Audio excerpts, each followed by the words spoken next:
Maravilha, gravando. Então, hoje é um dia muito sagrado, né, nas tradições de matriz africana, nas religiões africanas, porque hoje é um dia que se comemora Iemanjá, né, uma das orixás mais conhecidas da tradição de matriz africana. E mesmo para aquelas pessoas que seguem outras orientações religiosas, eu acho que é muito válido a gente se conectar com a dimensão simbólica, né? O aspecto filosófico que está na base desse orixá. Né? Essa orixá que representa o feminino, que representa uma grande mãe e que ela tem uma relação simbólica com as águas, principalmente as águas salgadas, as águas do mar. E não é à toa, né, que esse arquétipo, esse simbolismo traz a dimensão da mãe e das águas do mar, porque a vida no nosso planeta surgiu do mar, né? Toda e qualquer forma de vida e de existência. E uma das coisas mais lindas também é a gente entender que, do ponto de vista, né, científico da história da formação do planeta Terra, as águas chegaram no nosso planeta através de lágrimas, lágrimas cósmicas, lágrimas do universo, através de chuvas de meteoros que duraram centenas, né, de anos, centenas de milhões de anos, na verdade. E toda essa água que existe hoje foi uma água que há milhares de anos atrás ela caiu aqui através dessas lágrimas do universo que chegaram. E as lágrimas também são águas salgadas, como as águas do mar. A água da placenta que gesta a vida também é uma água salgada. E dentro, né, do nosso homem, de todos vocês, né, a gente também tem um princípio feminino. Né?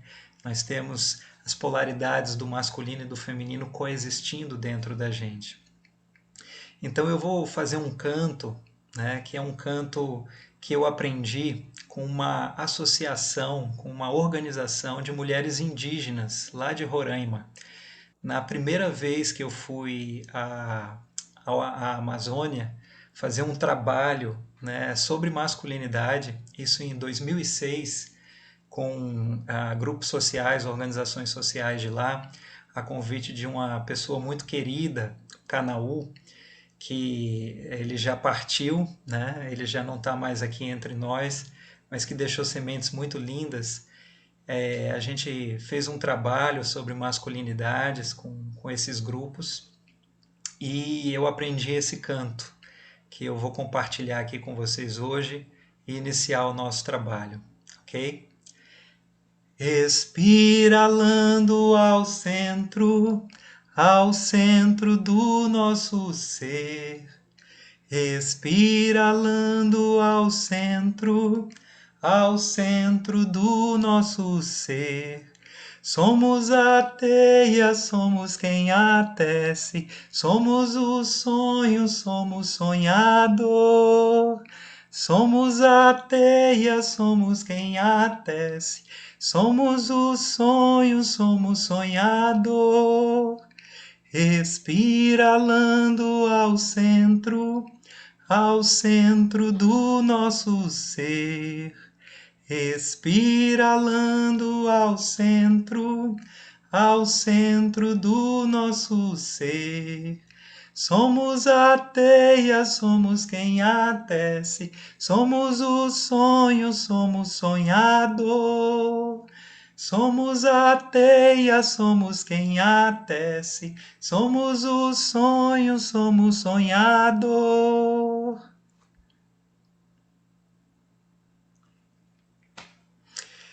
Então, esse canto vai em homenagem a Canaú, né? A esse grande homem que eu pude conhecer, que me levou para a Amazônia, que me fez ter contato com pessoas tão lindas lá e que me introduziu naquele momento uma visão arquetípica do masculino, um olhar para uma visão do masculino que até então foi uma grande novidade para mim.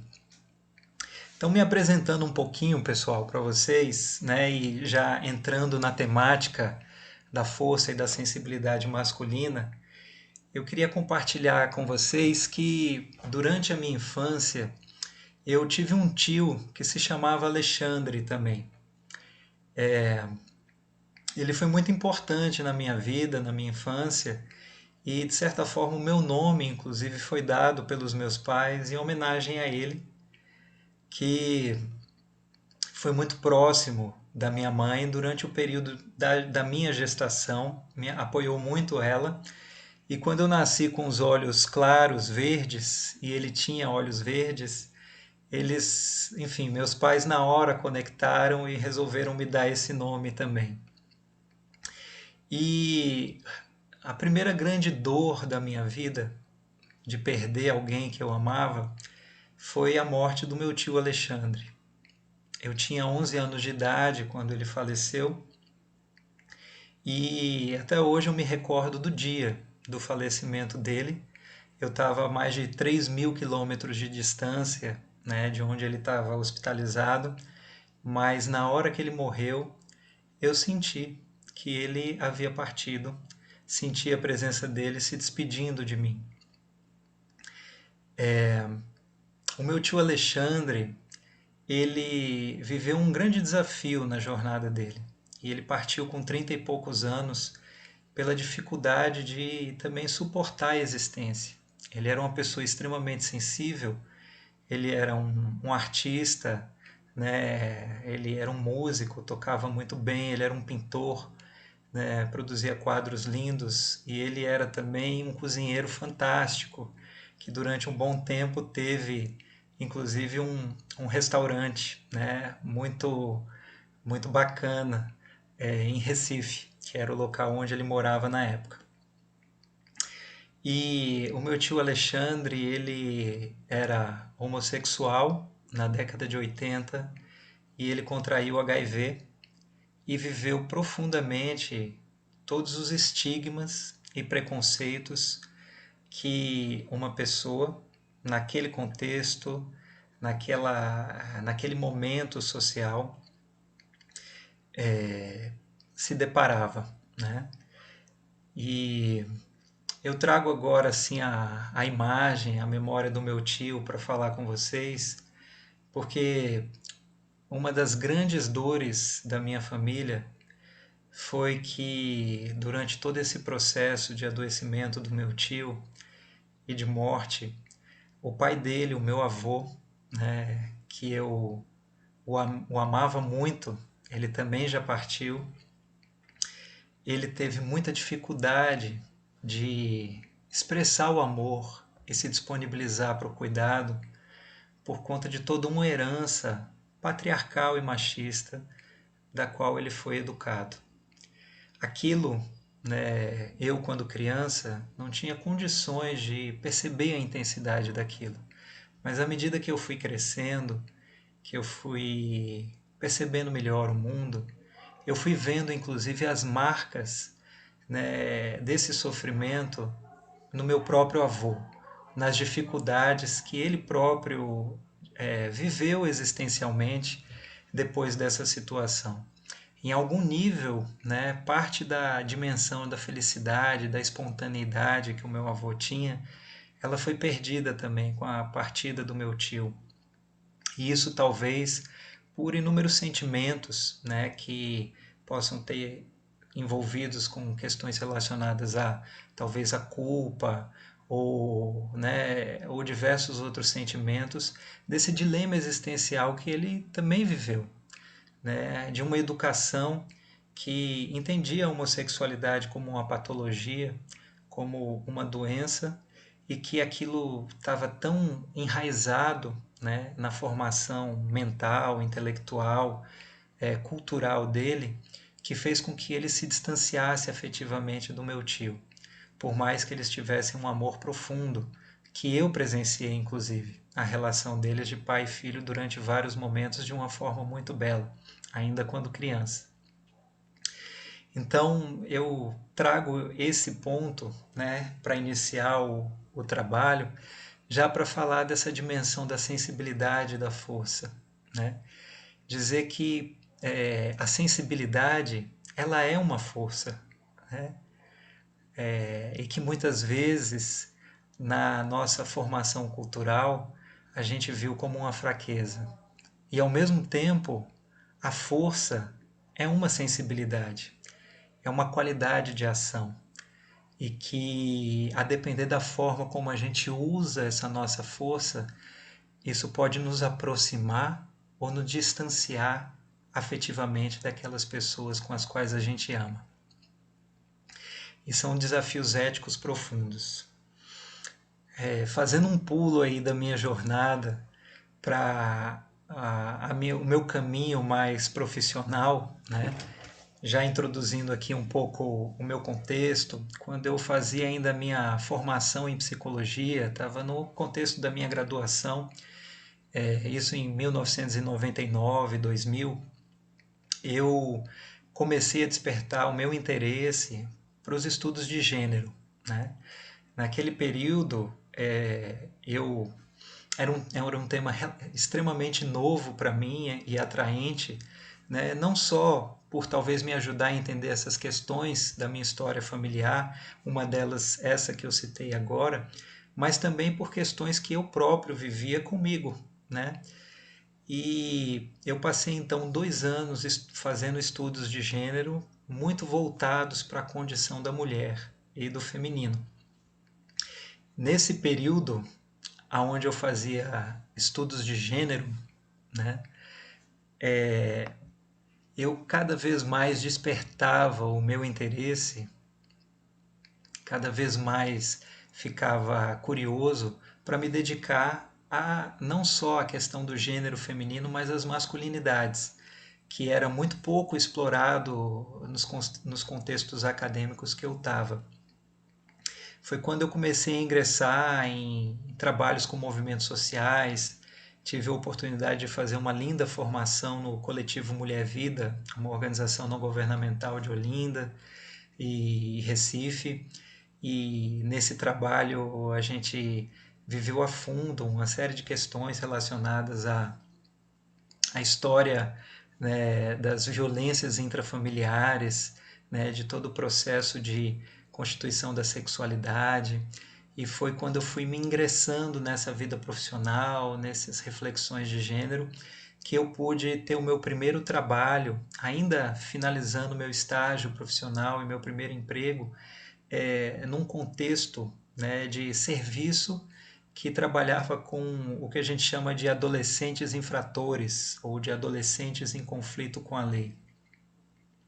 Nesse contexto de trabalho com adolescentes em conflito com a lei, isso por volta de 2004, foi quando eu atendia majoritariamente homens. A maioria deles são homens. São os homens que muitas vezes são pegos. Chegavam mulheres também, mas era um número mínimo. Talvez para cada 20, 30 homens aparecia uma, duas mulheres.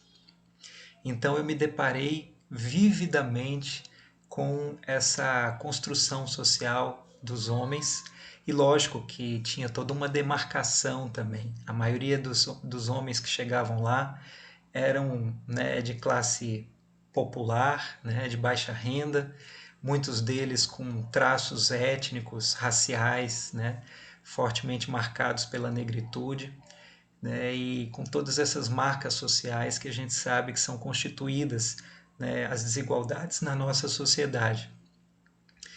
E à medida que eu ia me debruçando na vida desses homens, realizando esses acompanhamentos, fazendo os trabalhos, e naquele período muitos desses homens morriam, né?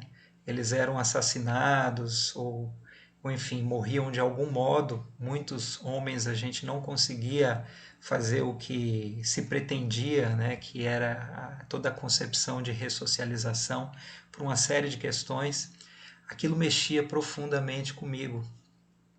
E foi quando eu ingressei no meu mestrado e comecei a fazer um mestrado em antropologia, que eu me dediquei a discutir essas questões de gênero e masculinidade através da história de vida, da trajetória de vida desses homens jovens. Naquele contexto, quando eu comecei a me aprofundar nos estudos de gênero, masculinidade e antropologia, eu me encantei com um autor clássico da antropologia chamado Marcel Mauss, né, que algumas pessoas que trabalham com ele também introduzem algo que se chama de antropologia das emoções. E eu acabei fazendo esse trabalho de gênero, né, e de masculinidade, refletindo sobre emoções que estavam presentes nesses homens. E tratei especificamente da dor e da revolta. E nesse contexto, né, uma das perguntas que eu fazia, né, para eles, para mim, enfim, para a sociedade, é se existe dor entre os algozes. A gente sabe que, marcadamente no nosso contexto social, nós homens, ou a maioria dos homens, acabam ocupando uma polaridade de agressor, acabam ocupando uma polaridade daquele que é o algoz, o carrasco, né? E nesse lugar de algoz e carrasco, eu me perguntava, será que a gente é capaz de escutar e será que existe dor nesses algozes e carrascos? Né? E uma das reflexões que eu cheguei é que a dor existe, mas ela não é reconhecida. E eu passei a ver como muitos de nós homens, né, assim como meu avô, naquele momento que a família se voltou para ele como um carrasco, né, mas ele não era só isso, né, muito pelo contrário, era muitas coisas, né, mas diante daquela situação difícil, ele acabou ocupando essa polaridade no sistema familiar, né, eu me perguntava como reconhecer essa dor, né? Essa mesma dor que às vezes faz com que milhares de nós homens, né, quando vai buscar um auxílio de cuidado à saúde, já seja em estado terminal, já seja tarde, ou seja em uma situação que vai produzir uma limitação muito grande na vida.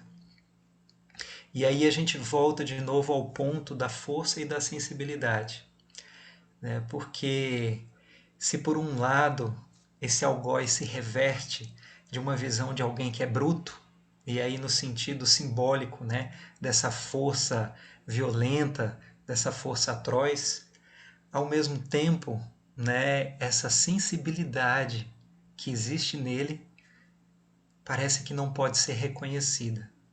Não pode ser reconhecida socialmente e às vezes pela própria pessoa que encarna esse arquétipo, que encarna esse papel social ou sistêmico, seja no contexto familiar, seja na vida social. E se a gente olha o nosso sistema prisional, se a gente olha, por exemplo, o nosso sistema educacional, a gente vai ver como, por exemplo, entram mais homens na escola e ao final do período formativo são mais mulheres que existem. E no sistema prisional, o número de homens é absurdo, né? Mais de 70% da população carcerária, né? Em alguns casos, em alguns estados, em alguns contextos, isso chega a mais de 90% da população carcerária. E a gente vê como essa educação masculina, né, ela acaba sendo violenta com nós próprios homens e como essa insígnia da força do ele aguenta, né, e às vezes tem que ser na pancada, na peia, né, na brutalidade para ensinar, para aprender, ela fica instaurada na nossa vida social. E então, dentro desse cenário, né, dentro desse contexto tão desafiador, a gente se pergunta, né, cadê a sensibilidade de nós homens? Parece que os homens se transformam em animais, né? Animais no sentido mais pejorativo da palavra, né? Que tem tantos significados simbólicos, mas monstros talvez seja a melhor expressão. E isso mexe profundamente comigo, porque revisitando a minha vida, né, e acredito que muitos de vocês se revisitarem, podem reconhecer momentos onde a gente viveu esse lugar de monstro, onde fomos nós monstros.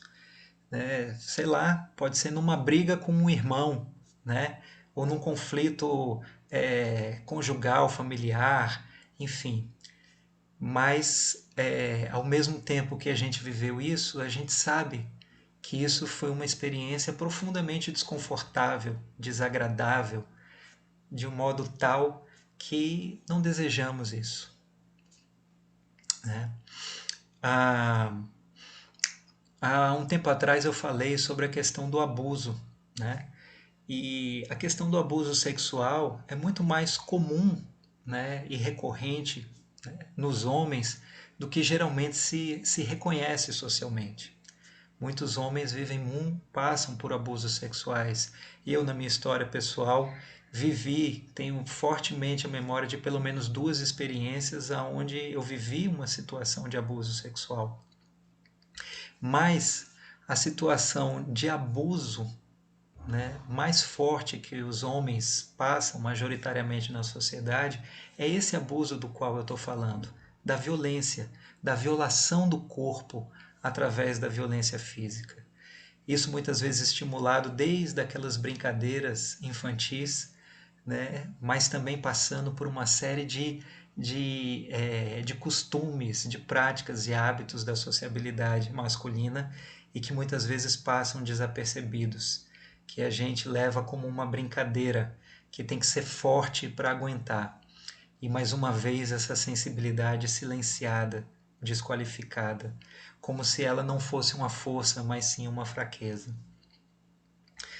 Ah, bom, desse período aí de mestrado, de estudos com gênero para cá, né, eu comecei a trilhar uma jornada pessoal de muito trabalho comigo mesmo.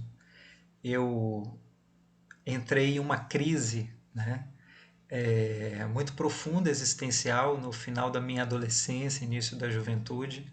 Vivi um processo depressivo muito forte quando eu comecei a trabalhar com esses homens jovens e acompanhar muitas mortes. Depois eu fiz uma passagem de 2 anos trabalhando com populações em situação de rua e me deparei com realidades também muito desafiadoras e aquilo tudo mexeu muito comigo e eu tive que cuidar bastante de mim. E nesse período, então, eu comecei a mergulhar em caminhos terapêuticos. Talvez o primeiro caminho terapêutico que me ajudou profundamente foi a psicologia corporal, essa que serve de referência, assim, base para o meu trabalho clínico. A gente vai utilizar alguns recursos dela hoje, a gente vai fazer um pouco do trabalho. E uma das coisas lindas que a psicologia corporal me ensinou foi de começar a desenvolver essa sensibilidade para o meu corpo e perceber a força que tem isso, a consciência corporal, né? E ao mesmo tempo me permitir reconhecer isso. Então foi no meu trabalho de psicologia corporal que eu me reencontrei com o choro, que eu pude reconhecer essa dor que eu tanto buscava, inclusive dentro de mim, né? E conseguir amparo, conseguir suporte para lidar com essa dor sem me desesperar, sem me perder, sem entrar em um sofrimento aonde não tinha um mínimo de luz que eu pudesse enxergar. Foi também na psicologia corporal que eu pude olhar as minhas raivas e trabalhar as minhas raivas. Trabalhar as minhas raivas para entender que a raiva, longe de ser uma emoção má, pecaminosa, né? Se a gente pega a dimensão religiosa que às vezes a gente atribui a uma pessoa raivosa, né? A raiva, ela é um sentimento, é uma emoção biológica que surge quando a gente se sente ameaçado e que ela serve para nos proteger. A grande questão é que quando a gente não tem consciência da nossa raiva, a gente acumula demais e aí a gente explode. E essa raiva, então, deixa de ser algo que serve de proteção e que ajuda a construir limites, a construir contornos saudáveis e se transforma, às vezes, em um ato profundamente violento. Pude visitar o medo, pude também me conectar mais com a alegria, aquela mesma alegria que eu, criança, tinha e que, à medida que a vida foi endurecendo, muitas vezes ela foi se apagando. E durante o meu doutorado, então, que eu fui para o campo da educação, eu acabei me dedicando então a refletir sobre outros três sentimentos ou emoções. Eu saí da dor e da revolta e fui refletir sobre a fé, o amor e a liberdade. Confesso que para mim foi muito mais suave tratar dessas temáticas, né, porque elas foram sendo também de alento para mim, para minha alma. E me debruçar sobre a fé foi profundamente importante, porque ao olhar da psicologia corporal, a fé, né, ela não é uma questão de crença meramente. Por exemplo, eu acredito ou não acredito. Eu tenho fé em tal religião, ou em tal santo, ou em tal. Não, né? A fé tem a ver com uma experiência encarnada de confiança. Ou seja, a gente poder simplesmente, né, sentir a confiança como um movimento biológico do nosso organismo. Isso é muito para além de uma ideia de crença, né? É uma ideia de integridade, de conexão com uma verdade interna. E nesse sentido também o amor, né, ele surge na psicologia corporal como o cerne da vida, como o fundamento que direciona, que modula nossos caminhos e jornadas. O amor, ele é o sentimento primordial, né? É da criação que brota o amor que faz gerar, que faz criar. Um biólogo, Maturana, né? Ele fala muito bem disso. Ele fala que o que nos torna mamíferos é a capacidade de amar, porque é pelo amor que a gente pode nutrir, que pode gestar, que pode cuidar. E essa dimensão do cuidado é um aspecto profundamente desafiador. Durante 3 anos eu trabalhei em uma organização não governamental em Recife, que era referência e pioneira nos estudos de gênero e masculinidade, chamada Instituto Papai. No Instituto Papai, né, um dos grandes debates políticos era justamente essa conexão, né, da ideia de homem com cuidado, né? Ou seja, a possibilidade de reconstruir ou desconstruir, né, noções de masculinidade que envolvem a dimensão do cuidado. Durante esse período, eu me engajei muito em trabalhos que envolviam a questão da paternidade, do engajamento dos homens na paternidade, e logo depois eu comecei a ser pai. Hoje eu tenho 3 filhos, então pude viver assim muito essa experiência de paternidade, né? E, enfim, acompanhar todo o processo gestacional da minha filha. 2 dos meus 3 filhos nasceram aqui em casa e foram experiências profundamente marcantes na minha vida. Em um desses partos, o do meu segundo filho, o Ravi, o primeiro homem que chegou, eu fui doula.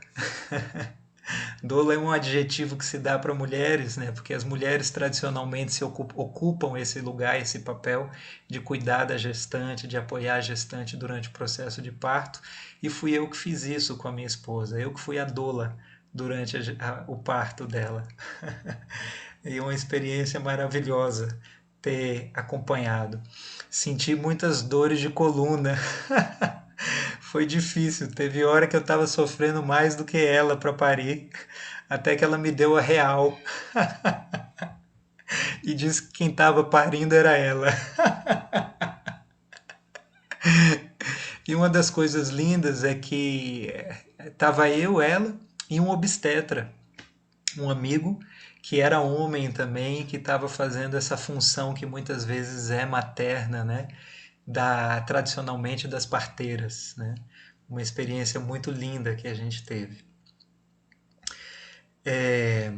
E aí eu estou falando também de força e de sensibilidade, né? A gente vê que muitos homens, quando a gente fazia esse trabalho de paternidade, tinham medo de acompanhar, por exemplo, o processo de parto das mulheres, né? Não tinham força para isso, mas, né, ao mesmo tempo existia uma dimensão de uma sensibilidade muito grande e um desejo que, quando isso era estimulado, era trabalhado, né, emergia com uma força tal, com um ímpeto, né, que fazia com que essas pessoas se transformassem. E hoje é muito forte esse movimento, né, vários grupos, vários contextos, cada vez mais crescendo. De certa forma, esse grupo está existindo aqui, com essa presença expressiva de 40 homens nesse espaço, significa também esses movimentos, né, de reflexão que cada um de vocês, que cada um de nós tem feito sobre esse lugar do homem na sociedade, sobre esse lugar do masculino, algumas vezes, né, por buscas de prazer, de conexão, de autoconhecimento, outras vezes mesmo forçado, né? Forçado pelas mulheres, às vezes, que ficam lá catucando, aperreando, problematizando, às vezes também forçados por nós mesmos, pelas nossas dores, pela nossa sensibilidade, que é também uma força que nos impele. Ah, gente, eu já falei bastante, eu teria várias outras coisas para falar, né? Dizer para vocês que nessa minha jornada de formação profissional, né, eu fiz esse trabalho de formação clínica por mais de 5 anos em psicologia corporal. Depois eu comecei a fazer uma formação num contexto do trabalho sistêmico de constelações e fui tendo também experiências lindas e profundas, integrando isso ao meu trabalho. Paralelamente a isso, meus últimos 13 anos de vida trabalhando em uma universidade. Eu sou professor de um curso de psicologia numa universidade federal aqui em Petrolina e durante a maior parte desse tempo eu fiquei em dedicação exclusiva, fazendo muitos trabalhos e projetos dentro desse contexto da universidade e também aprimorando muito dos recursos terapêuticos e aprendendo também muitas coisas e trocando muito também com os estudantes, com as comunidades. E só para concluir, uma dessas trocas, né, mais fortes que eu trago tem sido a minha imersão com os povos tradicionais, né? Cada vez mais eu aprendo, me encanto fortemente, né, com saberes tradicionais da matriz africana e também das matrizes indígenas. Eu diria até que no meu caso, né, principalmente das matrizes indígenas, eu tenho sido muito fisgado por elas nos meus últimos anos, nos sincretismos que vêm disso também, porque, por exemplo, se a gente visita aqui uma aldeia indígena que fica perto, né, daqui de Petrolina, fica no município de Cabrobó, quem é daqui do sertão conhece, a gente chega lá no território indígena Trucá, aí a gente procura o cacique. O cacique se chama Neguinho. A gente tem muitos índios negros, né, por conta da nossa própria história social, muitas necessidades de alianças, né, entre os grupos sociais que sofreram, né, violência, perseguição e muitos encontros interétnicos disso. Né? Um desses encontros me fez, inclusive, conhecer a jurema, que é essa planta sagrada desses povos tradicionais, né, que é uma grande professora, uma grande planta professora, e a jurema ela é cultuada não só pelos índios nos toréis, né, alguns deles que eu já pude participar, mas também, né, em terreiros diversos, né. A jurema também ela é cantada por diversos poetas, músicos brasileiros de diversas formas, né? Então, Maria Bethânia canta canções lindas de Jurema e tantos outros músicos. E dizendo isso, né, falar também dessas influências que eu fui tendo, dessa identidade que nos foi negada. Né? Quando eu fui visitar minha história familiar, eu descobri que há 3 gerações atrás tinham índios na minha família. Né? Eu reconheci os negros porque meu pai é negro, meu avô, né, era negro, e então isso estava muito forte em mim. Mas as marcas indígenas pareciam que não existiam. E quando eu fui visitar, estava bem próximo. E, de certa forma, né, a gente que vem do campo acadêmico, né, muitas vezes utiliza uma expressão chamada epistemicídio. Essa expressão é utilizada para falar muitas vezes de uma, de uma de um profundo extermínio, né, dos modos de saber, dos modos de conhecimento que vêm dessas tradições.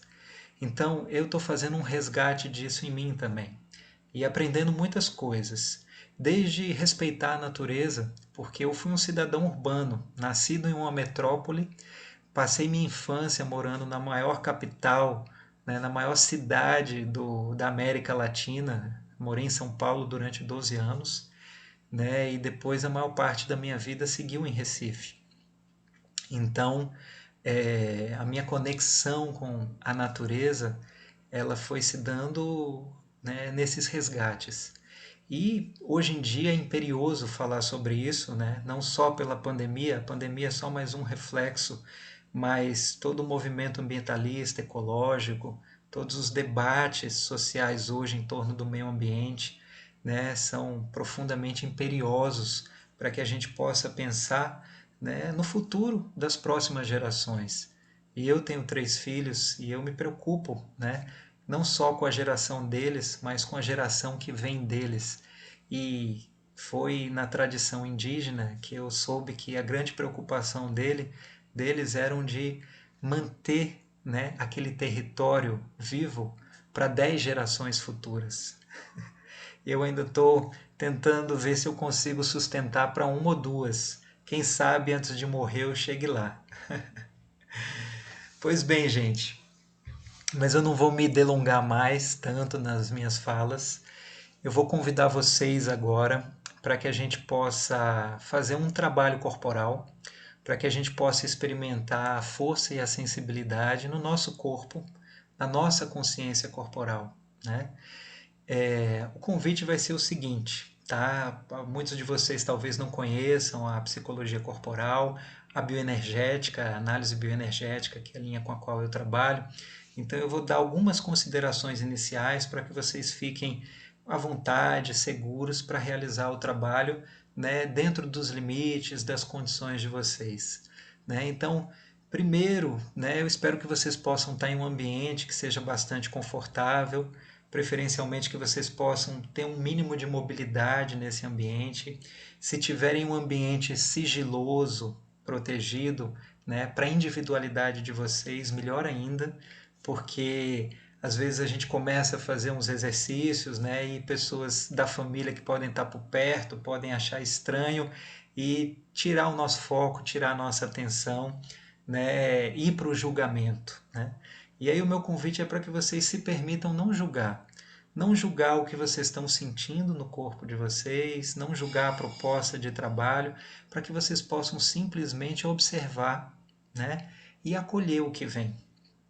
Ok? Na psicologia corporal, o Alexander Lowen, que foi o criador, né, o que desenvolveu o trabalho da análise bioenergética, ele era um psiquiatra norte-americano, ele falava, né, que na nossa socialização a gente vai constituindo uma série de registros corporais e esses registros corporais, ao longo que a vida passa, vão se transformando no que a gente chama de tensões crônicas, né? Hoje em dia, mais de 50% da população adulta é farmacodependente no nosso país.